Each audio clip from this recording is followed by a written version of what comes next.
ህይወት ግን ቅርም ይል የጎደለኝ የምትለው ነገር ምንድነው? አቤት ጤና ሁሉ ነገር ሙሉ ነው። የሚበላውን አላጣው፣ የሚጠጣውን አላጣውም፣ ሰው አላጣውም። ጤና ነው ያጣሁት።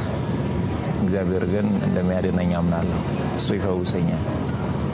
ሌላ ምንም ያጣሁት ነገር የለም። ግን ደግሞ እግዚአብሔር አለ። ከሁለት ወር በኋላ ግን ከሀገር ውጭ እሄዳለሁ፣ ታከማለሁ። የምርተን ነው? አንዳንድ ነገሮችን ከመውጣቴ በፊት ማስተካከል የሚፈልጋቸው ነገሮች አሉ። እኔ ሲሄድ የሚበላሹ ነገሮች አሉ። እኔ እስከሚመለስ ድረስ እኔ የጀመርኩት ራዕይ መንቀሳቀስ አለበት፣ ቆሞ መጠበቅ የለበት። የያዝኩት የኢትዮጵያን ሕዝብ አደራ ነው፣ የእናቶችን አደራ ነው፣ የአባቶችን አደራ ነው። እኔ አንድ ሰው ብቻዬን ብዙዎችን እየመጥፋት የለብኝም። እኔ ራሴን እየጎዳው እዛ ቦታ ላይ እኔ ራሴ ወድቄ ሌሎችን ማቆም አለብኝና በተለይም የጀመርኩትን ይህንን ተቋም በዚህ 2 ወር ውስጥ መስመር ውስጥ ማስገባት አለብኝ ብዬ አስባለሁ። ይህንን ለማድረግ በቅርቡ ወደ ደቡብ አፍሪካ እሄዳለሁ። ደቡብ አፍሪካ ላይ ደጋግ ልብ ያላቸው ኢትዮጵያውያን አሉ። ለዚህ ራዕይ ድጋፍ ያደርጋሉ። መሰረቱን መጣል እፈልጋለሁ። ከኔ ጤና የሚያስቀድመው የዚህን ተቋም መሰረት ማስቀደም ነው። እዛ ሄጄ እመለሳለሁ አልመለስም እግዚአብሔር ነው የሚያውቀው። እኔ እዚህ ያለው ግን መሰረቱን ሳላስተካክል ከሀገር ውጭ መሄድ ፈቃደኛ አይደለሁም። ከቤተሰቦቼ ጋር ያለው ትንሽ የሚያጋጨን ነገር እሱ ነው። ጊዜው ደርሷል። እግዚአብሔር መልካም ነገርን ያደርጋል። ምንም የሚያሳስብ የሚያስጨንቅ አይደለም። እግዚአብሔር በእኛ የጀመረውን በእኛ ይጨርሳል። ለነሱ እኔ እርዳታ ሲሰበስብ ቁጭ ብዬ አይደለም መቀመጥ አልችልም። በምርመራ የማይታወቅ ታማሚ አንተ ትሆናለህ። ብትመረመር በሽታው አይገኝም አንተ ላይ ህመሙ አይታወቅም። ግን ሳይኮሎጂካሊ ትጎዳለህ። አይምሮን እያጣህ ነው የምትመጣው። ራስን እያጣህ ትመጣለህ። የሆነ ሰዓት ላይ ሳትትልና ራስን ትረሳለህ። ከኔ ከጤና ሁኔታ ጋር ተያይዞ ባለው አጠገቤ ላይ ካሉ ሰዎች ምናልባትም የሚወጡ ነገሮች ይሆናሉ ብዬ አስባለሁ። በእኔ ምክንያት ግን ማንንም ሰው ማስጨነቅ አልፈልግም። አንድ የሚያምነው ነገር አለ። እግዚአብሔር ሁሉን እንደሚችል፣ የውስጤን ህመም እሱ እንደሚፈውስ። ሰው ፊትን ያያል፣ እግዚአብሔር ልብን ያያል። አጥላው ሰውን ስትረዳ የሰዎችን ህመም የሰዎችን ስቃይ ደርሰ መከራቸው አጠገብ ላይ ስትቆም ልክ እንደኔ ሌሎችም እንደዛው ናቸው። ፊታቸውን ስታይ ወጥተው ሲገቡ ለሌሎች ሲተርፉ ለነሱ ይበቃቸው ይመስላል። በዚህ ሳምንት ውስጥ በአንድ ወር ባልሞላ ጊዜ ውስጥ 5 ሰው የህክምና ወጪያቸውን ላይቭ ላይ ቁጭ ብለን ከደጋግ ኢትዮጵያውያን ሰብስበን ወደ ህንድ ሀገር ሄደው እየታከሙ ያለው አሉ። በቅርቡም የሚሄዱ አሉ። በብር ሲተመኑ ብዙ ብር ነው አይደል? ከብር ወደ 30 ሚሊዮን ብር አካባቢ ተሰብስበዋል አንድ ሳምንት። ግን መቀመጥ አልችልም። ለነሱ እኔ እርዳታ ሲሰበስብ ቁጭ ብዬ አይደለም መቀመጥ አልችልም። መቀመጥ የማልችልበት ምክንያት አለ። እነሱ ደግሞ ተፈውሶ ሲመጡ እኔ በረታለሁ።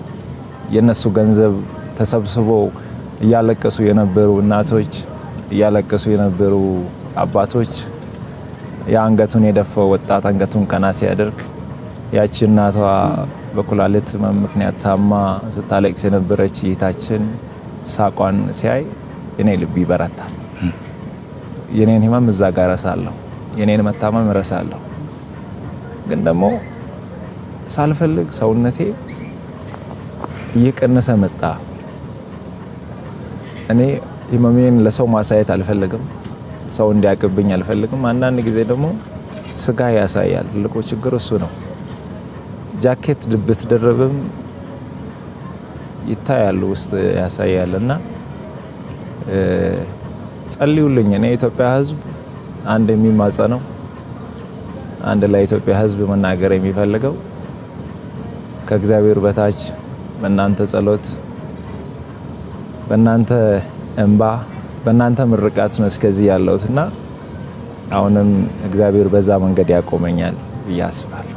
እኔ ብዙ ሰዓት ላይ ቤተሰብ ጋር የመሆን እድል አላገኝም። ከሀገር ሀገር እዞራለሁ። ቤት ቢሄድ እንኳን ስልክ ነው የሚያወራው አብዛኛውን ሰዓት ላይ። የኔ አንድ ስልክ አለማንሳት ምናልባትም የአንድ ሰውን ህይወት ሊያጣ ይችላል። እውነት ለመናገር ባለቤቴን እግዚአብሔር ይባርካት። እድለኛ ነኝ። ተባረከች ሴት ናት በጣም። የኔም ቪዲዮችን ሰዎችን ሲረዳ ሶሻል ሚዲያው ላይ ከተፖሰተ በኋላ እያየች ታለቅሳለች እንደ ተመልካች። በጣም የተቸገረ ሰው ካለ በውስጥ መስማር ታወራለች። እኔ ወደ ቤት በሄድኩ ሰዓት ላይ አብነት ነገ ይመጣል መተ ቤት ጠብቅ ብላ የምሬድ ነው በነገር። በቃ እግዚአብሔር ይባርካት።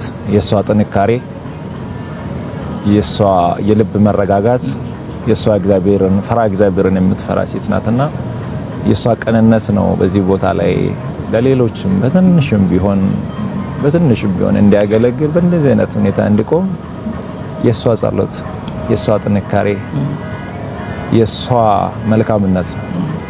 የኔ የሚታይ ነው ካሜራ ላይ የሚታይ፣ የሷ ግን የማይታይ የተደበቀው ከኋላ ያለው ከካሜራው። እኔ የጀርባ አጥንት እሷ ነች። የኔ የጀርባ አጥንት ቤተሰቦቼ ናቸው። የኔ የጀርባ አጥንት የማይታዩ ከኔ ጀርባ ያለው ካሜራማኖች አሉ፣ ሀሳብ የሚሰጡኝ አሉ። የኔ የጀርባ አጥንት በጸሎት የሚያግዙኝ አሉ። ሁሉም በየሃይማኖቱ በየእምነቱ የሚጸልይ ዱዓ የሚያደርጉ የእናቶች የአባቶች ጸሎት። እንደ ቤተሰብ በጣም እፈተናለሁ እውነት ለመናገር ይኖራል፣ በጣም ይኖራል። አንዳንድ ቪዲዮዎችን አይተ ከሆነ እኔ ገና ቤት ሲሄድ ከውሻ ጀምሮ ይደነግጣሉ። እኔ ገና ሲያዩ ነው የሚደነግጡት። ልጄ በጣም ነው የምትወደኝ፣ በጣም ነው የምትወደኝ። እንዲህ ፊቴን አሳይቼ አግኝቻት ሰላም ብዬ ገና እንዲህ በደንብ እንኳን ጊዜ ሰጥቻት ሳልቀመጥ ተነስቼ ደግሞ አንድ ሰው ተቸገረ ከተባለ ያንን ሰው በአካል ማግኘት ስለምፈልግ ተነስቼ እሄዳለሁ። ልጄ ባባስ ብላ ትጠይቃለች። ቤት ይመጣል፣ እቆያለሁ 2-3 ቀን። በቪዲዮ ነው የሚያወራት አብዛኛውን ሰዓት ለልጄን በቪዲዮ ኮል ነው የሚያገኛትና ለቤተሰብ ጊዜ መስጣት ባልችል እንኳን የነዛ የእናቶች ምርቃት፣ የነዛ የአባቶች ምርቃት፣ የወጣቱ ደስታ፣ የወጣቱ እንባ የኔን ቤት ሰላም አድርጓል። ሰላም አለ። ሰላም ቤቴ ሰላም፣ እግዚአብሔር ይመስገን።